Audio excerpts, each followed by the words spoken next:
21వ అధ్యాయం 9-10 వాక్యాలు చదవండి. மத்தேயு சுவிசேஷம் 21ஆம் அதிகாரம் 9-10 வசனங்களை படியுங்கள். త్వరగా.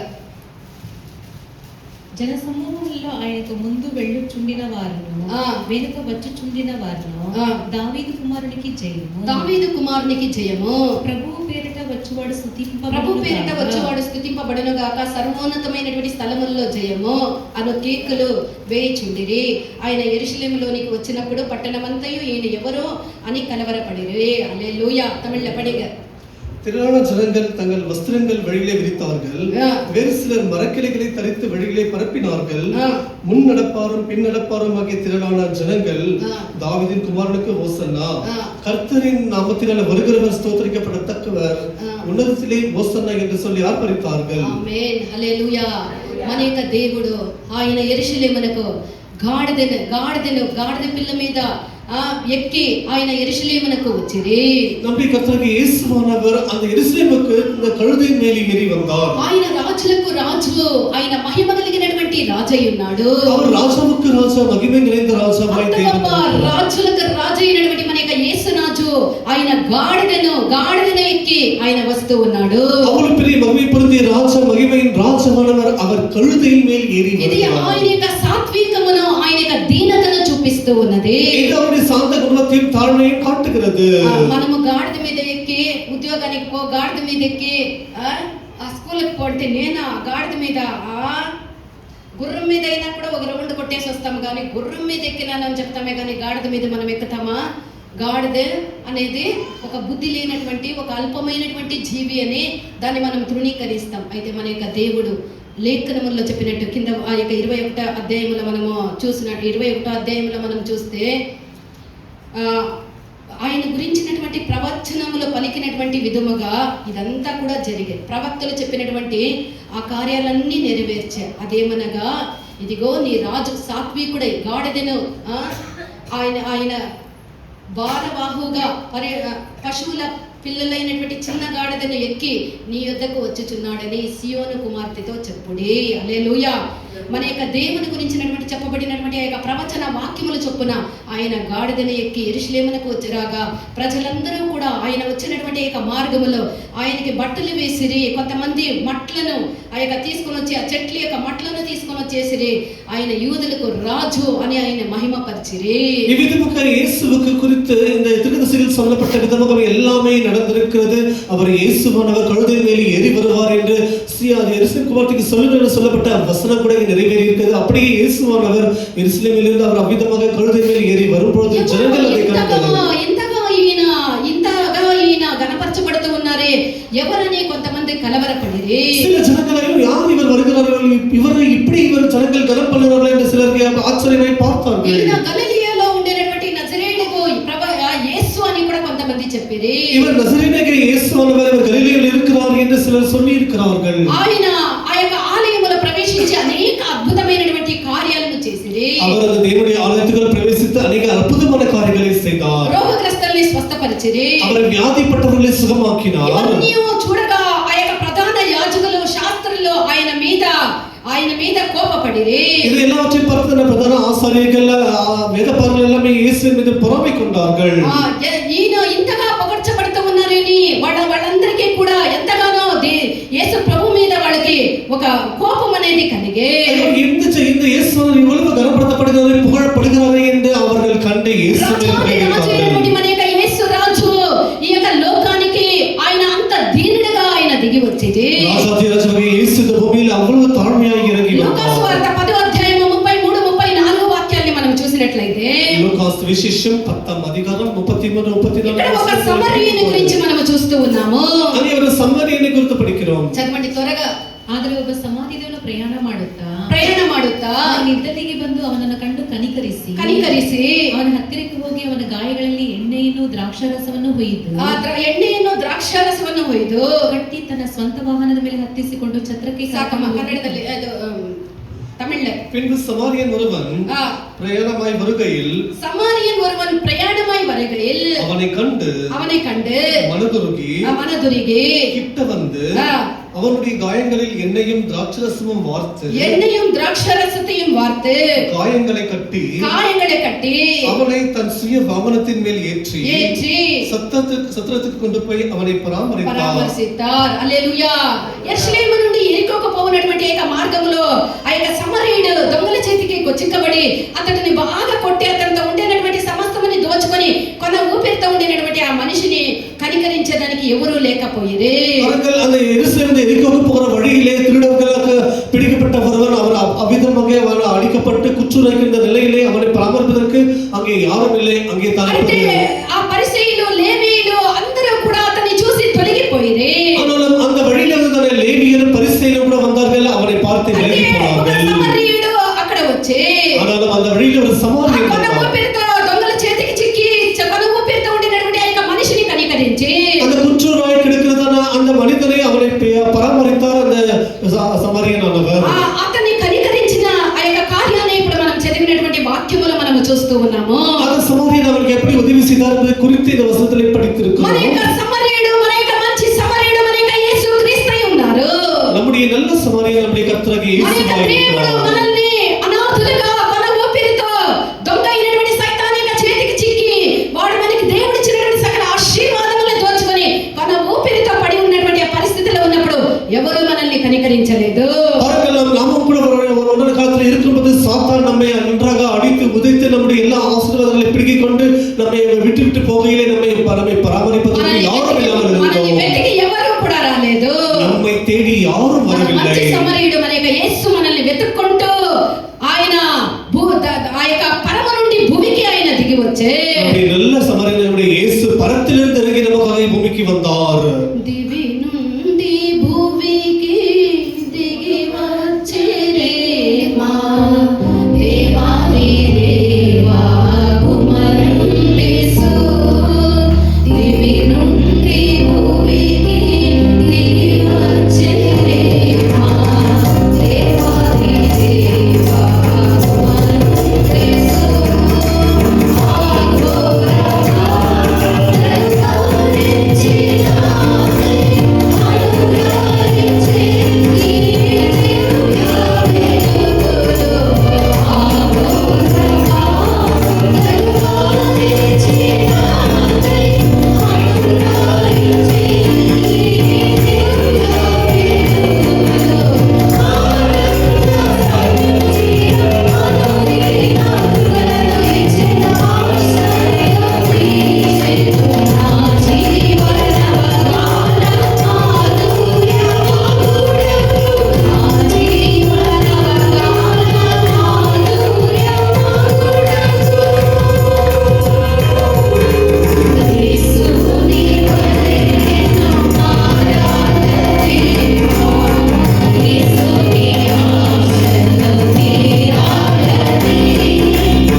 దేవుడు మనిషిపై పెట్టినటువంటి సంకల్పములో నుండి మనిషి పడిపోయే దేవుడు வைத்திருந்த அந்த உத்தேசத்திலிருந்து மனிதன் விலகி మనిషి దేవునికి అవిధేయత చూపే இந்த மனிதன் దేవునికి కీழ்పడియాமை காட்டினான் అవిధేయత చూపినటువంటి మనిషి పాపములో పడిపోయే కీழ்పడియాமை காட்டின அந்த மனிதன் பாவத்துக்குள் விழுந்து దేవుని యొక్క సంకల్పము నుండి పడిపోయినటువంటి మనిషి ఇప్పుడు పాపిగా మారి ఉన్నాడు దేవుని சித்தத்திலிருந்து தவறிப்போன இந்த மனிதன் பாவியாக மாறி இருக்கிறான் సైతాన్ యొక్క ఆలోచనలన్నిటిని విని దేవునికి శత్రువుగా మనిషి ఇప్పుడు మారి ఉన్నాడు సాతానుడి ఆలోచన ఎல்லாம் கேட்டு கர்த்தருக்கு சத்ருவாய் இந்த மனிதன் மாறி இருக்கிறான் ఇప్పుడు దేవుడిచ్చినటువంటి సమస్త అధికారముని పరిపాలనని దేవుడిచ్చినటువంటి సమస్త మహిమల్ని మనిషి పోగొట్టుకొని ఒక దిగంబరమైనటువంటి ఒక స్థితిలో కనబడుతూ ఉన్నాడు தேவன் அவர் கொடுத்த எல்லா விதமான அந்த கனத்தை மகிமை எல்லாவற்றையும் இழந்து விட்டு இப்பொழுது நிர்வாணமாய் மனிதன் காணப்படுகிறான் దేవునికి ద్రోహిగా మారి ఉన్నాడు దేవునికి ద్రోహియాய் மாறி இருக்கிறான் దొంగల చేతికి చిక్కు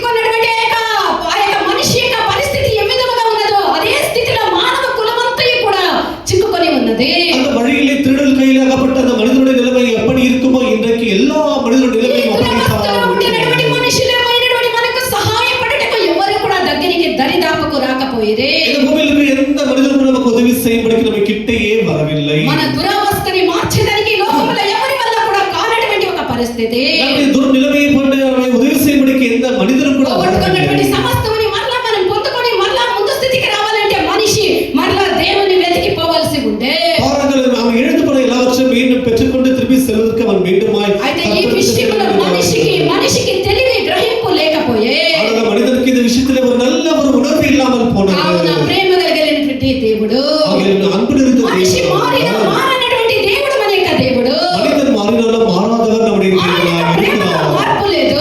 அவருடைய அன்பில் மாற்றம் இல்லை. మనిషిపై దేవునికి ఉండినటువంటి ప్రేమలో ఎంత మాత్రమూ మార్పు లేదు.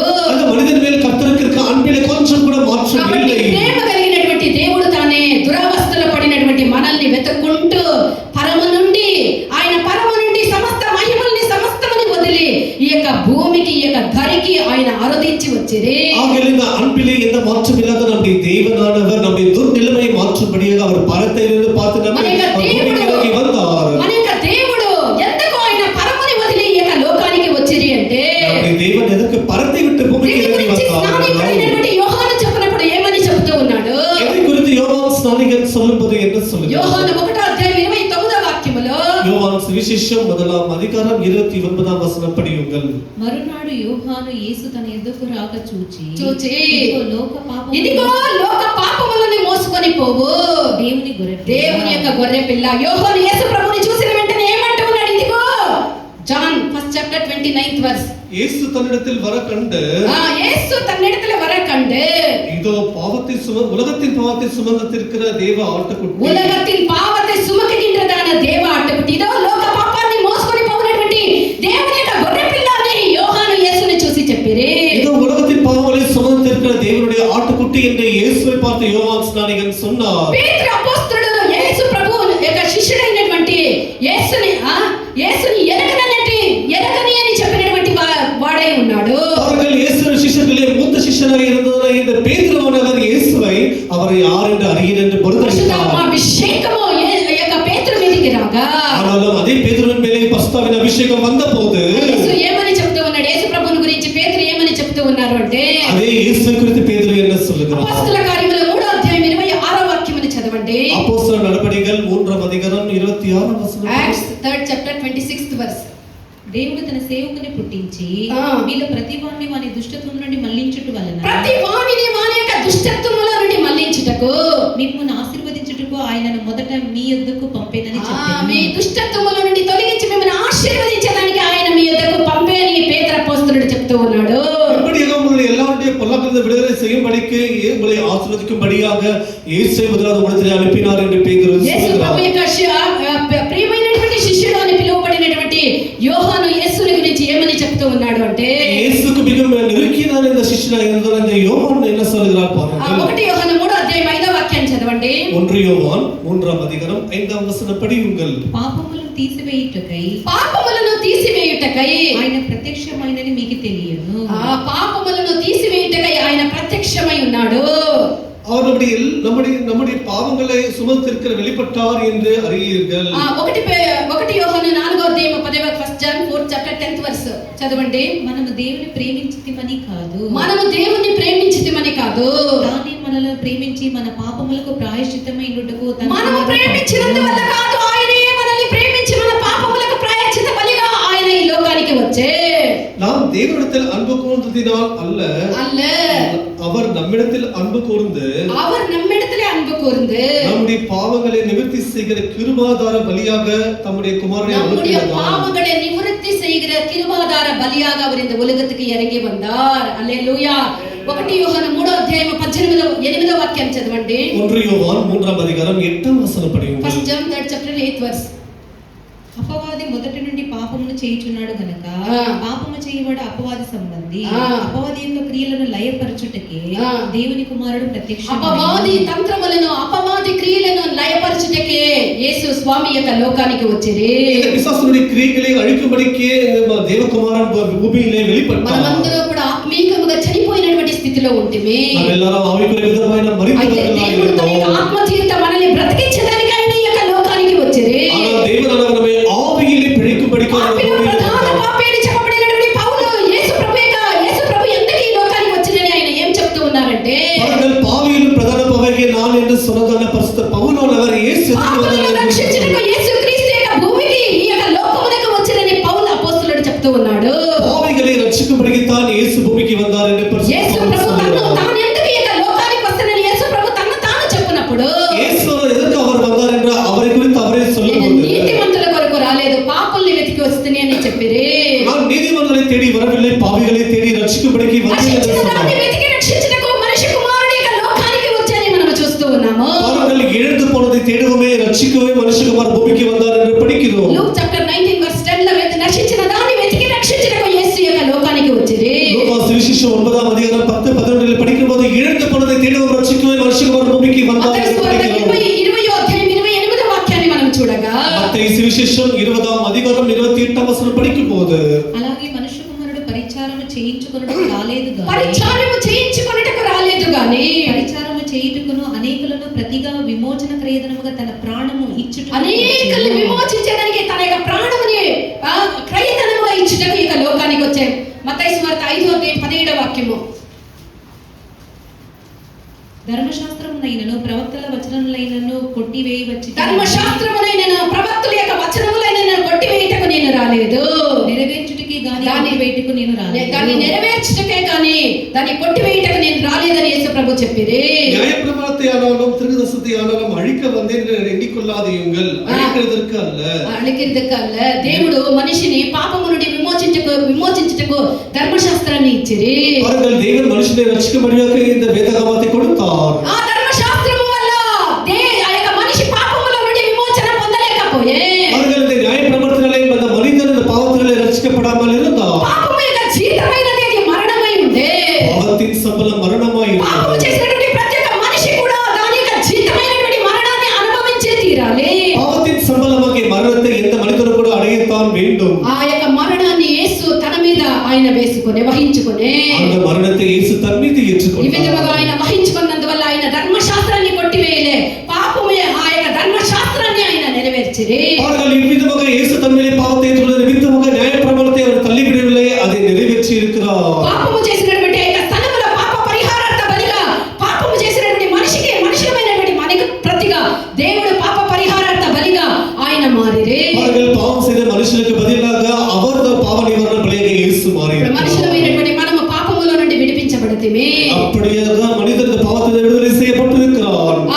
ఆయన చెప్పినప్పుడు లోకాన్ని రక్షించడానికే గాని లోకాన్ని తీర్పు తీర్చేదానికి నేను రాలేదని చెప్తూ ఉన్నాడు. இயேசுவானவர் சொல்லும்போது உலகத்தை ரட்சிக்கும்படிக்கு வந்திருக்கிறேன் தவிர நியாய தீர்ப்பு செய்வதற்கு அல்ல என்று சொல்லியிருக்கிறார். యేసు స్వామి మనకి ఈ లోకానికి రాకపోయి ఉన్నట్లయితే ஒருவேளை இயேசுவான பூமிக்கு வராமல் போயிருந்தால் మన యొక్క పాపాలన్నిటినీ కల్వారి శిలువలో ఆయన పాప పరిహారార్థ బలిగా ఆయన చేయకుండా ఉంటే எல்லா பாவங்களையும் கல்வாரி சிலுவையிலே பாவ நிவர்த்தி செய்யாமல் போயிருந்தால் మనమందరము కూడా ఇంకా పాపం యొక్క జీతమైనటువంటి మరణాన్ని నరకాన్ని అనుభవించవలసి ఉండే. நாம் எல்லாரும் இனியும் கூட நாம இன்னுமாக அந்த பாவத்தின் சம்பளத்தை மரணத்தில் కల్వారి శిలువలో మన యొక్క సమస్త పాపాల్ని మోసి పాప పరిహారార్థ బలిగా ఆయన మారి ఉన్నారు. தேவன் நம்முடைய எல்லா சுமைகளை எல்லா பாவத்தை சுமந்து கொண்டு அவர் பாவ நிவாரண பலியாக மாறி இருக்கிறார். కల్వారి శిలువలో ఆయన పడినటువంటి శ్రమ అయినది అది లేసైనటువంటి ఒక శ్రమ కాదు. கல்வாரி சிலுவையில் பட்ட பாடுகள் அது கொஞ்சம் பாடுகள் அல்ல.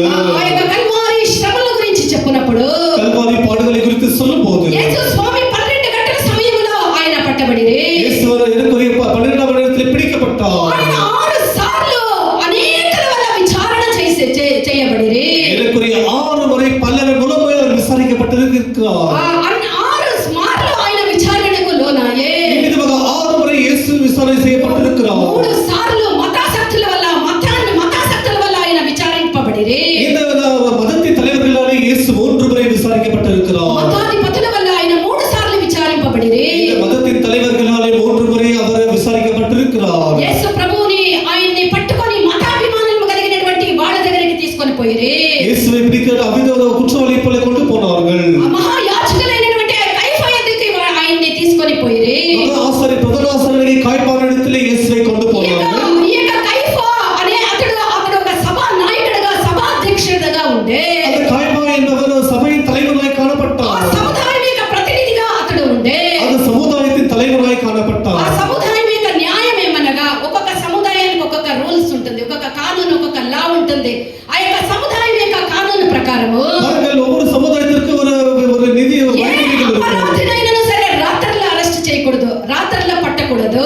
பாருங்கள், எந்த ஒரு குற்றவாளிகளும் சரி அவனை ராத்திரியில் கைது செய்யக்கூடாது. ఆ రాత్రిలో విచారణకి లోబర్చకూడదు. அந்த ராத்திரியில் தானே விசாரிக்கவும் கூடாது. అలా ఉన్నప్పటికీ కూడా அப்படி இருந்தும் கூட యేసు ప్రభుని వాళ్ళ ఆ రాత్రిలోనే పట్టుకొనిరి. ஆனாலும் இயேசு அந்த ராத்திரியில் தான் பிடித்தார். ఆ రాత్రినే ఆయన విచారణకు గురి చేసిరి. அந்த ராத்திரியில் தான் இயேசுவை நீதி விசாரணை செய்தார்கள். వాళ్ళ యొక్క కానునికి, వాళ్ళ యొక్క లాకి, ఆ యొక్క మతముకి విరోధమైనప్పటికీ కూడా இப்படி சிறிதாலே தர்மத்திற்கு விரோதமாக இருந்தாலும் கூட ఆయనే అది గ్రహించిన తర్వాత వాళ్ళు ఏం చేసిరి అంటే அவர்கள் அதை உணர்ந்த பிறகு என்ன செய்தார்கள்? మరలా ఉదయం 6 గంటలకంతా ఆయన విచారణకి తీసుకొని వచ్చిరి. மீண்டும் அதிகாலையில் 6 மணிக்கெல்லாம் இயேசுவை விசாரணைக்கு கொண்டு வந்தார்கள். మూడవసారి కైఫ వల్ల యేసు ప్రభు విచారణకు లోనాయే. மூன்றாவது முறை இந்த காய்பாவிடத்தில் இயேசு விசாரணைக்கு கொண்டு வந்தார்கள். పాత నిబంధన కాలంలో మనం చూసినట్లయితే இந்த பழைய ஏற்பாடு காலத்தில் நாம் பார்க்கும் మరణ దండమును విధించినటువంటి ఆ యొక్క కార్యమైనది. இந்த மரண தண்டனை விதிக்கிற காரியம் என்று சொல்வது ఆ తిబెరియా రాజు అయినటువంటి కైసర్ కాలంలో ఆ యొక్క అధికారం, ఆ యొక్క కార్యాన్ని కొట్టివేసిరి. அந்த அதிகார కాలத்திலே அதை தள்ளி போட்டார்கள். కాబట్టి యేసుని చంపాలని పట్టుకున్నటువంటి వాళ్ళు ஆகையால் இயேசுவை கொல்ல வேண்டும் என்று பிடித்தவர்கள் మరణ దండన ఆయనకి విధించడానికి వాళ్ళ వల్ల కాకపోయే. ఎందుకనగా ఆయన ఇంతకు ముందే కొట్టివేయబడి ఉండే కాబట్టి ఆయన మరణ దండన ఇవ్వాలనేటువంటి కార్యము వాళ్ళ వల్ల జరిగించలేకపోయిరి. இயேசுக்கு மரண தண்டனை கொடுக்க வேண்டும் என்ற காரியத்தை அவர்கள் செய்ய முடியாமல் போனார்கள். పిలాతు కూడా వాళ్ళ యొక్క లాకి విరోధముగానే, వాళ్ళకి విరోధముగానే ఉండే. பிலாத்து கூட அவருடைய வழிமுறைகளுக்கு எதிராகத்தான் இருந்தார். కావున యేసు ప్రభువుని పిలాతు విచారించలేకపోయే. ஆகையால் பிலாத்து கூட இயேசுவை விசாரிக்க முடியாமல் కావున ఇప్పుడు போனார். యేసు ప్రభువుని ఎక్కడికి తీసుకొని పోతూ ఉన్నారు? அவர்கள் இப்பொழுது இயேசுவை எங்கே கொண்டு செல்கிறார்கள்? హేరోదు రాజు దగ్గరికి తీసుకొని పోతూ ఉన్నారు. ராஜாவாகிய ஹேரோது இடத்திலே இயேசுவை అక్కడ கொண்டு విచారణకు போனார்கள். లోబర్చినప్పుడు அவங்க இயேசுவை நீதி விசாரணை యేసు ప్రభు మరణ செய்தார்கள். దండనకు తగినటువంటి ఏ ఒక్క నేరము ఆయన యొక్క జీవితంలో కనబడలేకపోయే. இயேசுவுக்கு மரண தண்டனை கொடுக்கும் அளவுக்கு அவர்களுக்கு எந்த குற்றம் காணப்படவில்லை. మరలా హేరోదు పిలాతు దగ్గరికి ఆ యొక్క యేసు ప్రభువుని పంపించిరి. மீண்டுமாக அந்த ஹேரோது பிலாத்து இடத்துக்கு இயேசுவை அனுப்பினார். మరలా 6వసారి పిలాతు ఆ యొక్క యేసు ప్రభువుని విచారణకి లోబర్చిరి. கடைசியாக 6வது முறை இயேசுவை அந்த விசாரணைக்கு உட்படுத்தினார். అప్పటికి కూడా పిలాతు మరణ దండనకి హేతువైనటువంటి ఏ కార్యము యేసు ప్రభువులో లేదని చెప్పే. ஐயோ, இவருக்கு மரண தண்டனை கொடுக்கிற அளவுக்கு இதில் எந்த குற்றம் காணப்படவில்லை என்று చాలా சொன்னார். క్లియర్‌గా తెలిసిపోయింది ఈ యూదులు కావాలని యేసుని పట్టుకొని ఉన్నారని. அப்போது எல்லாருக்கும் தெரிந்தது இயேசுவை யூதர்கள் வேண்டும் என்று பிடித்தார்கள் என்று தெரிந்தது. ఎట్లయినా సరే యేసు ప్రభువుని విడిపించాలని పిలాతు చాలా ఆ యొక్క ప్రయాసపడే. எப்படியெல்லாம் இயேசுவை விடுதலை செய்ய வேண்டும் அந்த பிலாத்தை விரும்ப முயற்சி పస్కా செய்தார். పండుగ దినమందు ఒక ఆచారం ఉన్నది. அந்த பஸ்கா பண்டிகையிலே ஒரு வழிமுறை இருக்கிறது. చెరసాలలో ఉండేటువంటి నేరస్తులు ఎవరైనా ఒక్కరిని విడిపించవచ్చు. சிறைச்சாலையில் யாராவது ஒருவரை விடுதலை செய்யலாம். అది వాళ్ళ యొక్క పద్ధతి అయి ఉండే. அது அவருடைய ஒரு வழக்கமாக இருந்தது. ఈ యొక్క కార్యము యూదులకు తెలిసి இந்த ஒரு காரியம் யூதர்களுக்கு தெரிந்தது. యేసుని ఎక్కడ ఈ యొక్క పస్కా పండుగ దినమందు ఆయన విడుదల చేస్తారు అని తలంచి ஐயோ, எப்படியாகிலும் இந்த இயேசுவை விடுதலை செய்வார்கள் என்று நினைத்துக் ఒక దొంగ கொண்டார்கள். నేరం చేసినటువంటి యొక్క దొంగ అయినటువంటి బరబ్బా చెరలో ఉండే. ஒரு தவறு செய்தாலும் இந்த பரபாஸ் என்கிற ஒருவன் சிறைச்சாலையில் இருந்தான். తిరగడం ఆ యొక్క దొంగ చెరసాలలో ఉండేటువంటి ఆ యొక్క దొంగని విడిపించి తీసుకొని వచ్చి அந்த திருடனாகிய அந்த பரபாசை அவனை சிறையிலிருந்து கொண்டு வந்து యాజకులకు బాగా తెలుసు యేసు ప్రభుని నిశ్చయముగా ఆయన్ని పట్టుకునే దానికి ఏ నేరము లేదు, ఆయన విడిపిస్తారని తెలిసి ఈ యాజకులు పోయి ఆ దొంగని చెరసాలలో నుండి విడిపించుకొని వచ్చి இந்த பிரதான ஆசாரியர்களுக்கு தெரியும் இயேசுவை அவர்களுக்கு தண்டனை கொடுப்பதற்கு எந்த வழி இல்லை. ஆகையால் தான் அவர்கள் போய் வேண்டும் என்று జనులందరికీ కూడా పురుగొలుపుతూ ఉన్నారు. ஜனங்களுக்காக சொல்லிக் கொடுக்கிறார்கள். ఏమని చెప్తూ ఉన్నారు? என்ன சொல்லிக் యేసుని கொடுக்கிறார்கள்? సిలువలో వేయాలి, యేసు ప్రభుని సిలువలో వేయాలి అని కేకలు వేయమని వాళ్ళందరినీ పురుగొల్పిరి. நீங்கள் எல்லாரும் இயேசுவை சிலுவையில் அறைய வேண்டும் என்று நீங்கள் கத்த வேண்டும் என்று சொல்லிக் கொடுத்தார்கள். కావున ప్రజలందరూ కూడా ఏకమొత్తముగా లేచి அவர்கள் ஜனங்கள் எல்லாம் வேகமொத்தமாய் యేసు ప్రభుని సిలువలో వేయమని కేకలు వేసిరి. இயேசுவை சிலுவையில் அறையில் என்று ఆ యొక్క దొంగైనటువంటి கூப்பிட்டார்கள். బరబ్బాను విడిపించమని వాళ్ళు కేకలు వేసిరి. அந்த திருடனாகிய அந்த பரபாசை விடுதலை செய்யுங்கள் என்று கத்தினார்கள். యేసు ప్రభుని విడిపించినటువంటి యొక్క విషయంలో పిలాతు కూడా ఏమీ చేయలేకపోయే. తన యొక్క ప్రయత్నాలన్నిటిలో అతడు విఫలమై ఓడిపోయే. இயேசு விடுதலை செய்ய வேண்டும் என்று பார்த்தால் பிலாத்து கூட எவ்வளவோ ஒரு தோற்று ఆఖరికి போயிருக்கிறார். పిలాతు ఒక స్టేట్మెంట్ ఇస్తూ ఉన్నాడు. கடைசியிலே பிலாத்து నిర్దోషమైనటువంటి ఈ యొక్క రక్త బలికి నేను బాధ్యుడను కానని చెప్పి తన యొక్క చేతుల్ని నీళ్లతో కడుగుకొని ఆయన వెళ్ళిపోయే. எனக்கு குற்றப்பட்டதற்கு நான் பாத்திரம் அல்ல, எல்லாருக்கும் நீங்களே பாத்திரங்கள் என்று தன்னை கழுவி விட்டு போய்விட்டார். చరిత్రానుసారముగా యేసు ప్రభువుని 11:30 అనగా 11:30 గంటకు ఆయన్ని పట్టుకొనిరి. இயேசுவை 11:30 மணிக்கு இயேசு ரசத்தை பிடித்தார்கள். మరునాడు మధ్యాహ్నం 12 గంటల లోపల 6 సార్లు ఆయన విచారణకు లోబర్చిరి. மறுநாள் 12 மணிக்குள்ள இயேசுவை 6 முறை விசாரணை செய்திருக்கிறார்கள். పరిశుద్ధుడైనటువంటి దేవకుమారుడు, పరిశుద్ధ దేవకుమారుడు, పాపం ఎరుగనటువంటి మన యొక్క దేవుడు, పాపం మర్యాద దేవుడి కుమారుడు, పరిశుద్ధుడైనటువంటి దేవకుమారుడు ఎందుకు ఇన్ని బాధలు అనుభవించవలసి వచ్చే అంటే పరిశుద్ధ దేవకుమారుడు ఎవరికి ఇతర కష్టాలు అనుభవించ వేண்டிய పాపము లేనటువంటి మన యొక్క దేవుడు, పాపం ఇల్లాத நம்முடைய పాపం ఎరుగనటువంటి మన యొక్క దేవుడు, పాపం మర్యాద நம்முடைய దేవుడు, జ్ఞానమే లేనటువంటి మన యొక్క యేసు, పాపத்தை அறியாத நம்முடைய దేవుడు యేసు. అన్నిల వల్ల, ఈ దుర్మార్గమైనటువంటి అన్నిల వల్ల ఇంతగా ఆయన విచారణకు లోబడి ఇంతగా ఆయన దోషిగా నిలబడాలి అంటే பாருங்கள் இவ்வளவு அந்நிய ஜனத்தின் மத்தியில் ஒரு குற்றவாளியாக நிற்க வேண்டும் என்று சொன்னார். ఇంత క్రూరమైనటువంటి ఒక శిక్షకు పాత్రగా ఆయన మారాలి అంటే இது கொடூரமான சிக்ஷைக்கு அவர் பாத்திரமாக மாற வேண்டும் என்று சொன்னார். ఎందుకు అనగా ஏன் என்று దానికి சொன்னார். కారణం ఎవరనగా அது காரணம் என்னவென்றால் దానికి కారణము మనమే, அது காரணம் நாம దానికి இருக்கிறோம். కారణము మనమే. அதுக்கு காரணம் நாம పడిపోయిన இருக்கிறோம். స్థితిలో, పడిపోయినటువంటి పాపములో పడిపోయి ఉన్నటువంటి స్థితిలో ఉండేటువంటి మనల్ని మరలా పాపము నుండి పైకి లేవనెత్తుటకు, பாருங்கள் பாவத்தின் விஷயத்திலே விழுந்தவர்கள் நம்மை மீண்டும் எழுப்பி நிற்க செய்வதற்கு మన ఊపిరితో ఉండేటువంటి ఆ యొక్క దొంగల చేత కొట్టబడినటువంటి ఆ పడి ఉన్నటువంటి ఆ యొక్క మనిషికి సమరీయులు ఏ విధముగా వెతికిపోయేనో, அந்த குற்றவாளி கிடக்கிறதால இந்த மனிதனை உதவி செய்வதற்கு எப்படி சமாரியன் வந்தார். పాపములో పడిపోయి పాపం యొక్క జీతమైనటువంటి మరణము నిత్య నరకాగ్నికి పోయినటువంటి మనల్ని విమోచించుటకు, ఆ పాపం యొక్క ఊబిలో నుండి మరలా మనల్ని లేపుటకు మన మంచి సమరుడైనటువంటి మన యొక్క యేసు ఆయన భూమి నుండి ఈ యొక్క దివికి ఆయన దిగి వచ్చేది. பாருங்கள் இந்த பாவத்தின் சம்பளமாகிய மரணத்தை அனுபவித்துக் கொண்டிருக்கிற நாம் நரகத்தில் போயிட்டு நாம் விடுதலை செய்யும்படிக்கு பரத்தின் தேவனாகிய தேவன் நமக்காக இறங்கி பூமிக்கு ఆ வந்தார். మంచి సమరుడు దొంగల చేత కొట్టబడినటువంటి ఆ యొక్క మనిషి దగ్గరికి పోయే அந்த நல்ல சமாரியன் அந்த வீழ்ந்து கிடக்கிற மனிதனுக்கு கிட்ட போனார். అతని మీద కనికరము చూపే அவனுக்கு இரக்கம் காட்டினார். అతనికి నూనె ద్రాక్షారసం ఇచ్చి అతని యొక్క గాయాన్ని కట్టే அவனுக்கு எண்ணெயும் திராட்சரசையும் வார்த்து அவனுக்கு இரக்கம் செய்தார். మన యొక్క దేవుడు మన యొక్క గాయాలన్నీ కడుతూ ఉన్నాడు. தேவன் நம்முடைய எல்லா காயங்களையும் கட்டுகிறார். లూకా సువార్త 4వ అధ్యాయం 18వ వాక్యాన్ని చదవండి. லூக்கா சுவிசேஷம் 4ஆம் அதிகாரம் 18ஆம் வசனம் படிப்போமாக. ప్రభు ఆత్మ నా మీద ఉన్నది, ప్రభు ఆత్మ నా మీద ఉన్నది, బీదలకు సువార్త ప్రకటించుటకై, బీదలకు సువార్త ప్రకటించుటకై ఆయన నన్ను అభిషేకించి చెరలో ఉన్న వారికి విడుదలను, చెరలో ఉన్న వారికి విడుదలను, గుడ్డి వారికి చూపును కలుగునని ప్రకటించుటకును, నలిగిన వారిని విడిపించుటకును, నలిగిన వారిని విడిపించుటకును, ప్రభు హితవత్సరము ప్రకటించుటకును, హితవస్త్రమును ప్రకటించుటకు నన్ను పంపించే. లూక్ చాప్టర్ 4 verse 18 தமிழ்ல. கர்த்தருடைய ஆவியானவர் என் மேல் இருக்கிறார். தரித்திரருக்கு சுவிசேஷத்தை பிரசங்கிக்கும்படி தரித்திரருக்கு சுவிசேஷத்தை பிரசங்கிக்கவும் என்னை அபிஷேகம் பண்ணினார். என்னை அபிஷேகம் பண்ணினார். இருதயம் நறுங்குண்டவர்களை குணமாக்கவும், இருதயம் நொறுங்குண்டவர்களை குணமாக்கவும், சிறைப்பட்டவர்களுக்கு விடுதலையையும், சிறைப்பட்டவர்களுக்கு விடுதலையையும், குருடருக்கு பார்வையையும் பிரசித்தப்படுத்தவும், நொறுங்குண்டவர்களை விடுதலையாக்கவும், நொறுங்குண்டவர்களை விடுதலையாக்கவும், கர்த்தருடைய அனுகிரக வருஷத்தை பிரசித்தப்படுத்தவும் என்னை అனுப்பினார். యేసు ప్రభు యొక్క లోకానికి ఎందుకు వచ్చేనేది ఇక్కడ చాలా తేటగా చెప్పబడుతూ ఉన్నది. యేసు భూమికి ఎదుర్కు వந்தார் అనేది குறித்து இங்கே వివరంగా சொல்லப்பட்டிருக்கிறது. మనిషి యొక్క హృదయం చీకటిగా మారే, పాపం చేసినటువంటి మనిషి యొక్క హృదయం చీకటిగా మారే, பாவம் செய்த மனிதனுடைய இருதயம் இருளாக மாறினது. అతడు గాయపడిన వాడుగా కనబడే, அவர் காயப்பட்டவனாய் காணப்படுகிறார். మనిషిని పాపము నుండి విడిపించి ஆகிய மனிதனை பார்த்து సమస్త ఆశీర్వాదములు దాంతో పాటు సమాధానమును దేవుడు అనుగ్రహించుటకు, அவர் இழந்து போன எல்லா ஆசீர்வாதங்களையும் கூட எல்லாவற்றையும் சேர்த்து கொடுப்பதற்காக యేసు యొక్క లోకానికి వచ్చేది.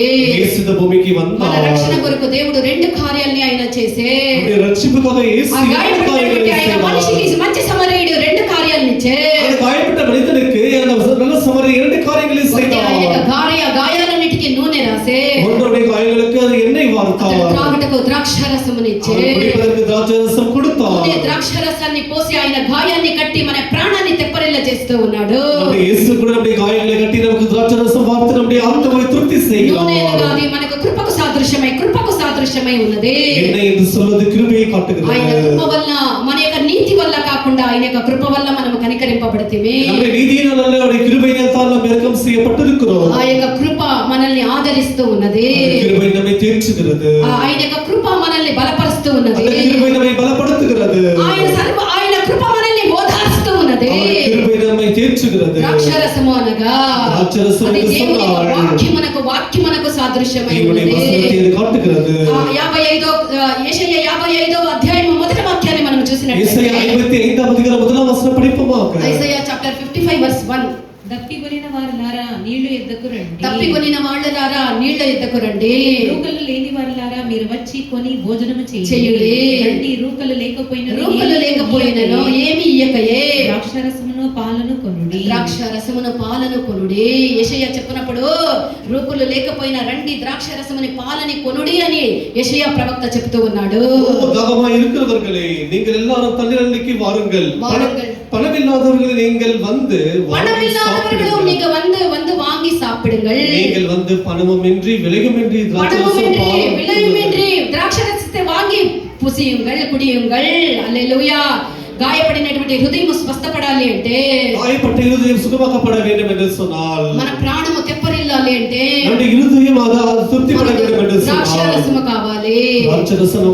ద్రాక్షారసమే దేవుని యొక్క సువార్తయై ఉన్నది. ద్రాక్షారసం అంటే சொல்வது దేవుని సువిశేషమాய் இருக்கிறது. యేసు ప్రభు ఈ లోకానికి వచ్చినప్పుడు, యేసు భూమికి వந்தபோது సత్య సంపన్నుడుగా యేసు ప్రభు వచ్చినప్పుడు కృపయు సత్యము ఈ లోకానికి వచ్చే. యేసు భూమికి வந்தபோது கிருபையும் சத்தியமும் భూమికి வந்தது. యోహాను 1వ అధ్యాయం 17వ వాక్యాన్ని చదవండి. యోహాను సువిశేషం 1వ అధ్యాయం 17వ వచనం படியுங்கள். ధర్మశాస్త్రము మోషే ద్వారా అనుగ్రహింపబడింది. ధర్మశాస్త్రము మోషే ద్వారా అనుగ్రహించబడే. కృపయు సత్యమును యేసుక్రీస్తు ద్వారా కలిగిన. హల్లెలూయా. కృప సత్యము దేని ఎవరి వల్ల కలిగినదే? చదువు. యేసు ప్రభు వల్ల కలిగే. இந்த கிருபையானது இயேசு மூலமாக சத்தியம் உண்டாய் இருக்கிறது. కృప సత్యము యేసు ప్రభు వల్ల, ధర్మశాస్త్రము మోషే వల్ల అనుగ్రహించబడినప్పటికీ కృప సత్యము ఈ రెండు యేసు ప్రభు వల్ల అనుగ్రహించబడే. న్యాయప్రమాణం మోసేயின் மூலமாய் கொடுக்கப்பட்டது. கிருபையும் சத்தியமும் இயேசு கிறிஸ்துவின் மூலமாய் உண்டாய் இருக்கிறது. గాయపడినటువంటి ఒక మనిషిని స్వస్థపరచుటకు, அந்த குற்றுயிராய் கிடந்ததனா அந்த மனிதனை சுகப்படுத்தும்படியாக, పాపములు నశించిపోయినటువంటి మనల్ని స్వస్థపరిచేదానికి దేవుడు తన యొక్క కృపను, తన యొక్క సత్యమైనటువంటి యొక్క స్వార్థని దేవుడు మనకి అందించిరే. இந்த பாவத்திலே விழுந்து கிடக்கிற நம்மை சுகமாக்கும்படிக்கு தேவனால் அவர் நமக்கு அந்த சுவிசேஷத்தையுடைய வசனத்தை நமக்கு கொடுத்திருக்கிறார். అందుకే మన యొక్క దేవుడు పరమ నుండి దివికి వచ్చి, அதற்கு தான் இயேசு பரத்தை விட்டு இறங்கி வந்தார். పాపములన్నిటికీ మనము పొందాల్సినటువంటి శిక్షని ఆయన మీద వేసుకొని, நாம் அடைய வேண்டிய எல்லா శిక్షையும் தன் மேலே அவர் ஏற்றுக்கொண்டு, మన పాప పరిహారార్థ బలిగా ఆయన రాజులకు రాజైనటువంటి దేవుడు, ఆయన దీనుడుగా ఆయన కల్వారి శిలువలో మనందరి కొరకు, మనందరి విమోచన కొరకు నశించిపోయినటువంటి మనల్ని మరలా లేవనెత్తి మనం కోల్పోయినటువంటి సకల ఆశీర్వాదాలను మనకి ఇచ్చుటకు పాప పరిహారార్థ బలిగా కల్వారి శిలువలో ఆయన మరణించిరే. அப்படி தேவனானவர் தன்னை தாழ்த்திக் கொண்டு நம்ம எல்லாருக்காகவும் அவர் கல்வாரி சிலுவையிலே அவர் பலியானார். ప్రియమైనటువంటి దేవుని యొక్క బిడ్డ, ఇంకా నీ యొక్క రాత్రి హృదయం కరగలేదా? நம்முடைய கல்லான హృదయం கரையவில்லையா? ఇంకా నీ కొరకు నీ ప్రియ యేసు ఇంకా ఏమి చేయాలి? நம்முடைய நேசராக இயேசுவுக்கு என்ன செய்ய வேண்டும்? నీ మనసుని తెరిచి నీ దేవునికి నువ్వు అప్పగించదువుగాక. இன்னைக்கு நீ மனதை திறந்து இயேசுவுக்கு நீ ஒப்பு கொடுப்பாயா? అప్పగించినడలా நீ ஒப்பு கொடுப்பாயா? సకలముని నువ్వు కోల్పోయినటువంటి సమస్తముని ఆయన మరలా నీకు ఇచ్చి, நீ இழந்து போன எல்லாவற்றையும் மீண்டும் தேவன் திரும்ப கொடுத்து, తాను ఉంటున్నటువంటి ఆ యొక్క స్థలములో నిన్ను ఆయనతో కూడా ఉంచుకొనుటకు ఆయన మరలా రానై ఉన్నాడు. తాను இருக்கிற இடத்துல மீண்டும் கொண்டு சென்று வைத்துக் கொள்வார். సమర్పించుదుముగాక. ఒప్పు கொடுப்போம். ఆమేన్. హల్లెలూయా. నీ